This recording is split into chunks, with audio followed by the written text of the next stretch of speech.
And السلام علیکم. تو 9th کلاس آج ہم لوگ اپنے یونٹ نمبر 1 میں لیکچر نمبر 5 یعنی ہم اب دوبارہ سے اسی کو ہی کنٹینیو کریں گے. ہم لوگ بیٹا یہ پڑھ رہے تھے پچھلے جو لیکچر میں ہم لوگوں نے, میں آپ کو بتاؤں, ہم نے پڑھا تھا نظریہ پاکستان کے اساس اور رضائے ترکیبی کے بارے میں. اس میں ہم نے سب سے پہلے دین اسلام اور عقیدہ توحید کے بارے میں پڑھا. دوسرے نمبر پہ ہم لوگوں نے پڑھا اسلامی نظام حیات کے بارے میں, اور تیسرے نمبر پہ ہم نے پڑھا تھا اسلام میں حاکمیت اعلیٰ کا تصور کیا تھا, کہ خدا تعالیٰ کی وحدانیت کے بارے میں ہم لوگوں نے اس کے بارے میں کہ اللہ تعالیٰ کی ہماری زندگی کا بنیادی مقصد کیا ہے, کہ اللہ تعالیٰ کی حکمیت کو ماننا اور اس کے وسلم کی اطاعت کرنا, اور وہ ہمارے انسان کی حیثیت کیا ہے, ایک نائب اور خلیفہ کسی حیثیت ہے. ٹھیک ہے, تو آج کا جو ہمارا لیکچر ہے وہ ہمارا لیکچر ہے لیکچر نمبر 5. لیکچر نمبر 5 میں آج ہم پڑھیں گے معاشرتی انصاف اور مساوات کے بارے میں. تو یہاں پر اب کہتے ہیں کہ اسلامی تعلیمات کے مطابق, کہ اسلام جو ہمیں بتا رہا ہے اس کے مطابق اگر ہم کہتے ہیں کہ معاشرے میں کیا ہے, ذات پات 1, رنگ و نسل 2 اور مال و دولت 3, کہ کسی بھی طریقے سے اسلامی تعلیمات کے مطابق کیا کہتے ہیں کہ معاشرے میں نمبر 1 پہ ذات پات, ٹھیک ہے, میں اس کو ہائی لائٹ کر رہی ہوں اس لیے آپ کو یہ چیز سمجھ آئے. دوسرے نمبر پہ اپنا رنگ و نسل, ٹھیک ہے, اور تیسرے نمبر پہ مال و دولت. ٹھیک ہے, ایک چیز آپ کو اور بھی بتاتے چلو اسٹوڈنٹس, کہ جب میں آپ کو بک سے پڑھا رہی ہوتی ہوں نا تو اپنی بک ساتھ کھول کے رکھا کریں تاکہ آپ کو بھی صحیح اس چیز کی سمجھ آ جائے کہ کہاں سے, اور اس کو ساتھ ساتھ ہائی لائٹ کریں جو چیز میں ہائی لائٹ کر رہی ہوں. ٹھیک ہے نا, اس سے آپ کو زیادہ اچھے طریقے سے چیز سمجھ آ جائے گی. اوکے, اچھا, اب یہاں پہ کہتے ہیں کہ اسلامی تعلیمات کے مطابق معاشرے میں کیا ہے کہ ذات پات, رنگ و نسل اور مال و دولت کے بلبوتے پر. اب جیسے ہندو معاشرے کو دیکھیں نا تو ذات پات کا کہتے ہیں ہم برہمن سب سے اچھا ہے جی, ٹھیک ہے, اس کو بہت اپریشیٹ کرتے ہیں. دوسرے نمبر پہ کہتے ہیں رنگ و نسل, ہاں جی گورا چٹائی ہے, ٹھیک ہے. تیسرے نمبر پہ مال و دولت کافی تگڑی اسامی ہے, اس کے پاس بہت پیسے ہیں, بڑا اس کو جو ہے. اب اس کہتے ہیں کہ ہمارا جو اسلامی تعلیمات ہے وہ ہمیں بتاتی ہے کہ معاشرے میں یہ تینوں چیزیں, ذات پات, رنگ و نسل اور مال و دولت, ان تینوں کے بلبوتے پر انسانوں میں فرق یعنی امتیاز نہیں برتا جا سکتا. آئی سمجھ؟ دوبارہ بتاتی ہوں کہ اسلامی تعلیمات کے مطابق معاشرے میں نمبر 1 ذات پات, نمبر 2 رنگ و نسل, نمبر 3 مال و دولت, ان تینوں میں کہہ رہے ہیں کہ ان تینوں کے بلبوتے پر انسانوں میں فرق نہیں برتا جا سکتا. امتیاز نہیں, امتیاز کا مطلب ہوتا ہے فرق نہیں برتا جا سکتا. کہ اسلام ہمارا کسی صورت بھی ذات پات, رنگ و نسل اور مال و دولت کے بلبوتے پر کسی کو بھی کسی میں امتیاز نہیں کر سکتا. اب یہ نہیں ہے کہ کہتے ہیں کہ رنگ نسل ذات ہے تو یہ بہتر ہے. نبی صلی اللہ علیہ وسلم نے فرمایا کہ وہ ہے بہتر ہے جس کا تقوی بہتر ہے. قرآن پاک بھی فرماتا ہے نا کہ معتبر وہ ہے جس کا تقوی ہے. تو یہاں پہ اب کہتے ہیں کہ اگر کسی انسان کو کسی دوسرے انسان پر فوقیت ہو تو محض پرہیزگاری اور تقوی کی بنیاد پر. اگر کسی کو کسی پہ برتری مل رہی ہے تو محض وہ تقوی اور پرہیزگاری کی بنیاد پر ہے. اب قرآن پاک میں واضح طور پر ارشاد ہے کیا, اب یہاں پہ یہ دیکھیں کیا بتا رہے ہیں, پوری ہے جی, اس کو میں ایکسپلین کرتی ہوں. ٹھیک ہے, اب یہاں پہ کیا بتا رہے ہیں, قرآن پاک میں کیا واضح ارشاد ہے, ہم نے تمام انسانوں کو ایک مرد اور ایک عورت سے پیدا کیا. قرآن فرما رہا ہے نا کہ ہم نے تمام انسانوں کو ایک مرد اور ایک عورت سے پیدا کیا, تو پھر ان کو قبیلوں میں تقسیم کیا تاکہ ان کی پہچان ہو سکے. بلا شبہ اللہ کے ہاں زیادہ عزت والا وہ ہے جو زیادہ متقی اور پرہیزگار ہے. اچھا, کہ زیادہ متقی اور پرہیزگار اللہ کے نزدیک جو ہے وہ ہے جو پرہیزگار اور تقوی والا ہے. ٹھیک ہے, تو اب یہاں پہ وہ قرآن پاک جو ہے ارشاد فرما رہا ہے کہ ہم نے تمام انسانوں کو ایک مرد اور ایک عورت سے. تو معاشرتی انصاف اور مساوات جو ہمارا ٹاپک کا عنوان بھی ہے کہ معاشرتی میں انصاف ہوگا اور مساوات برابری ہوگا۔ یہ دونوں کہہ رہے ہیں کہ نظریہ پاکستان کے اجزائے ترکیبی میں اہم عناصر ہیں۔ قیام پاکستان سے قبل جنوبی ایشیا کے جو مسلمان تھے وہ معاشرتی ناانصافیوں اور عدم مساوات کا شکار تھے، کیونکہ جو ہندو تھے وہ تو ہمیں معاشرے میں ہمارے ساتھ انصاف کر ہی نہیں رہے تھے، اور عدم مساواتی برابری کی بنیاد پر تو کبھی انہوں نے ہمیں مسلمانوں کو سمجھا ہی نہیں تھا۔ تو پھر جو نوبادیاتی نظام تھا، انگریز کا جو نظام تھا، تو اس کے زیر اثر نہ صرف وہ اپنے جو ان کے حقوق تھے ان سے محروم تھے، بلکہ معاشی اور معاشرتی زبوں حالی یعنی بہت زیادہ مشکلات کا بھی شکار ہوئے، کہ مسلمان جو تھے وہ بہت زیادہ جو تھا وہ انہوں نے بہت کرائسس دیکھے، نہ تو ان کے ساتھ کوئی انصاف ہوتا تھا، معاشرتی انصاف، نہ انہیں برابری کی بنیاد پر رکھا جاتا تھا۔ اچھا نیکسٹ کہتے ہیں اقلیت میں ہونے کی وجہ سے ان کو ہمیشہ ان کے حقوق سے محروم رکھا گیا، معاشرتی اور معاشی لحاظ سے بھی انہیں پسماندہ رکھا گیا۔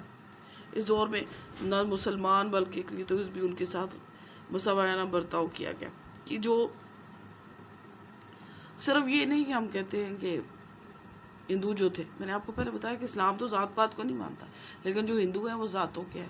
ان کی 4 ذاتیں تھیں، جن میں ایک تھی برہمن، ایک شودر، کھشتری،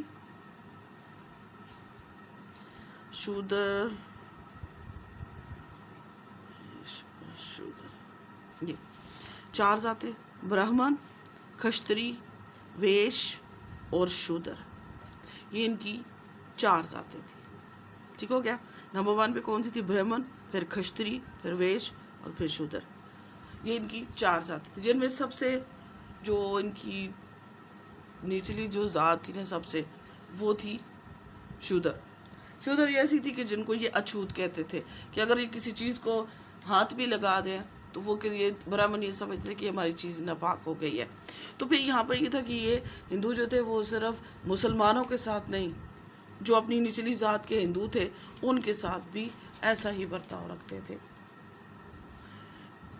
اسی لیے تو مسلمان کیا چاہتے کہ ایک ہمارا کیا مقصد ہے، ایک ایسے معاشرے کا قیام تھا جہاں آبادی کے تمام طبقوں کو برابری کی بنیاد پر یکساں مساوی حقوق ہو، مملکت پاکستان کے آئین میں تمام شہریوں کو بلا رنگ تفریق، مذہب، رنگ و نسل برابر کے حقوق کی ضمانت دی گئی ہے، کہ ہمارا جو پاکستان جب سے بنا ہے، ہمارا جو آئین بنا، اس میں ہمارے آئین میں دیکھیں کوئی چیز نہیں ہے کسی کو مذہب کی بنیاد پہ، رنگ و نسل کی بنیاد پہ برابر نہیں قرار دیا گیا۔ سب پاکستان کے شہری ایک جیسے ہیں، لیکن بہترین کون ہے؟ جس کا تقویٰ بہتر ہے۔ ٹھیک ہو گیا؟ نیکسٹ ٹاپک ہمارا اس میں آ جاتا ہے اسلامی جمہوریہ، اسلامی طرز جمہوری، یعنی ہمارا ڈیموکریٹک سسٹم۔ اسلامی جو ریاست ہوتی ہے وہ کس پہ قائم ہوتی ہے؟ جمہوری اصولوں پر، لیکن اسلامی جمہوریت کا تصور مغربی جمہوریت سے بالکل مختلف ہے، کہ جو ہمارا جمہوریت کا تصور ہے وہ مغربی جمہوریت سے مختلف ہے۔ ہم لوگ جمہوریت میں سب کو برابری کے حقوق دے رہے ہیں، لیکن مغربی طرز جمہوریت کیا ہے؟ مغربی طرز جمہوریت کیا ہے؟ جسٹ کاؤنٹڈ، گن لیا جائے، اس میں ڈفرینشیٹ نہیں کرتے کہ کون کیا ہے کیا نہیں ہے، کسی کو بھی نہیں، بلکہ وہ کہتے جسٹ کاؤنٹڈ۔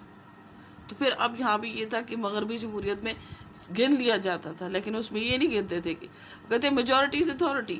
تو پھر مغربی جمہوریت کا اگر ہم مان لیتے تو پھر کیا تھا؟ ہندو جو تھی وہ ان کی ہمارے اوپر غلبہ ڈال دیتے۔ تو اس لیے ہمیں مغربی جمہوریت قابل قبول ہی نہیں تھی، کہ ہماری اسلامی جمہوریت جو ہے وہ اس کے اصول کیا ہیں کہ عوام کی نمائندگی کا حق صرف کس کو دیا جائے؟ باصلاحیت، راست کو، نیک، ایماندار اور پرہیزگار نمائندوں کو حاصل ہے۔ کہ ہمارا جو جمہوریت کے اصول ہیں ان میں کیا ہے کہ نمائندگی کس کو ملنی چاہیے؟ باصلاحیت، راست کو، نیک، ایماندار اور پرہیزگار نمائندوں کو حاصل ہو۔ اس میں اقلیتوں کے حقوق کی بھی تحفظ کی بھی ضمانت دی گئی ہے، یعنی مائنورٹیز کے جو رائٹس ہیں، جو اقلیت ہے ان کے حقوق کی بھی پوری ضمانت دی گئی ہے۔ اب قرآن پاک میں ارشاد ہے کہ مسلمانوں کے سارے معاملات باہمی مشاورت سے طے پاتے ہیں، کہ قرآن پاک بتا رہا ہے کہ مسلمانوں کے جتنے بھی معاملات ہیں وہ کس سے طے پاتے ہیں؟ آپس میں مشورے سے، باہمی مشاورت سے طے پاتے ہیں۔ اس لیے کیا کہتے ہیں، اسلامی معاشرے میں کس کو بہت اہمیت حاصل ہے؟ مشاورت کو بہت بڑی اہمیت حاصل ہے۔ نبی صلی اللہ علیہ وسلم نے ہر موقع پر صحابہ کرام سے ان کی رائے معلوم کی۔ جب بھی کوئی مسئلہ پیش آتا، کوئی بھی بات ہوتی، تو نبی صلی اللہ علیہ وسلم کا یہ وتیرہ تھا، انہوں نے ان کا یہ کام تھا کہ لازمی وہ اپنے جو صحابہ کرام سے ان کی رائے معلوم کرتے تھے۔ خلفائے راشدین کے دور میں کیا تھا جی، صحابہ کرام پر کا مشتمل تھی ایک مجلس شورا، جہاں پر مشورے کیے جاتے تھے۔ اچھا جی، جو تمام اہم معاملات میں خلیفہ کو مشورے دیتی تھی، کہ ان سب کے ساتھ جو خلیفہ تھے وہ ڈسکشن کرتے تھے، وہ مشورے لیتی تھی۔ خلیفہ کے انتخاب کے وقت بھی لوگوں کے نمائندوں کی رائے لی جاتی، اور اس اہم منصب کے اہل صحابہ کو ہی خلافت کی ذمہ داریاں سونپی جاتی تھی، کہ لوگوں سے پوچھا جاتا تھا کہ کس کو بنایا جائے۔ پھر جب ان سے پوچھنے کے بعد پھر خلافت کی ذمہ داری انہیں سونپی جاتی تھی۔ انتخابات کے بعد مسلمانوں کے مختلف گروہ اور قبیلوں کے نمائندے خلیفہ کے ہاتھ پہ بیعت کرتے تھے، یعنی ان سے اپنی وفاداری کا حلف اٹھاتے تھے۔ یوں یہ سارا عمل ایک جمہوری طریقہ انتخاب کی بہترین مثال تھی۔ مدب خلیفہ جو تھا وہ شرعی حدود کے اندر رہ کر حکمرانی کا فرض ادا کرتا تھا، اور اپنے ہر فیصلے اور عمل کے لیے اللہ تعالیٰ کے بعد اپنی رعایا کے سامنے جواب دہ ہوتا تھا۔ ٹھیک ہو گیا۔ اب برصغیر پاک کے مسلمانوں کی خواہش کیا تھی؟ کہ ان کا اپنا ایک الگ اور خود مختار وطن ہو، جہاں وہ اسلامی جمہوریت کے اصولوں کے مطابق نظام قائم کر سکے۔ اسی جدوجہد کے نتیجے میں کیا ہوا؟ پاکستان معرض وجود میں آیا، جہاں حکومتی اختیارات کا استعمال عوام کے منتخب نمائندے اللہ تعالیٰ کی مقرر کردہ حدود کے اندر رہ کر کرنے کے پابند ہے۔ ہمارے ملک کا جو آئین ہے وہ اسلامی جمہوری معاشرے کا عکاس ہے۔ قائد اعظم نے 14 فروری 1948 کو شاہی دربار سیبی بلوچستان سے خطاب کرتے ہوئے فرمایا، ہمیں چاہیے کہ ہم اپنی جمہوریت کی بنیادیں صحیح معنوں میں اسلامی تصورات اور اصولوں پر رکھیں۔ ٹھیک ہے، سمجھ آ گئی آج؟ تو امید ہے بچے آپ کو اس کی سمجھ آ گئی ہوگی، اور کمنٹس ضرور کریے گا اگر سمجھ نہ آئی تو۔ اوکے، اللہ حافظ۔